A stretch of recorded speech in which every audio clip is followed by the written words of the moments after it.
ஒருவேளை வியாதி, ஒரு நோய் அல்லது ஒரு கஷ்டம், ஒரு போராட்டம் வருவதற்கு முன்னதாகவே நாம் ஜெபித்திருப்போம். ஆனால் அந்த வேளையில நமக்கு ஆண்டவர் அற்புதம் செய்ய மாட்டார். ஆமென். சில வேளைகளில சில வியாதிகளோடு போராடி கொண்டிருக்கும் போது நாம் ஜெபிப்போம். அல்லது சில கடன் பிரச்சனையில மாட்டிக்கொண்டிருக்கும் போது ஜெபிப்போம். அல்லது ஏதோ ஒரு பிரச்சனையினாலே நாம் அகப்பட்டு அதுல சிக்கி தவித்து வெளியே வர முடியாத சூழ்நிலையில நாம் அதிகமாக உபவாசித்தும் ஜெபித்து பார்ப்போம்.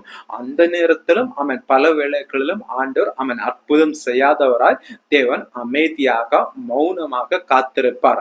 பாருங்கள், காரணம் உங்களுடைய வாழ்க்கையில தேவன் அற்புதம் செய்வதற்கென்று ஒரு காலத்தை ஆண்டவர் கண்டிப்பாக நியமித்து வைத்திருப்பார். பாருங்கள், அந்த காலம் வரையிலும் தேவன் உங்களுடைய வாழ்க்கையில ஆண்டவர் மௌனமாகத்தான் காணப்படுவார். பாருங்கள், தேவன் ஒரு காலத்தை, ஒரு நாளை, ஒரு நேரத்தை உங்களுடைய வாழ்க்கையில நியமித்து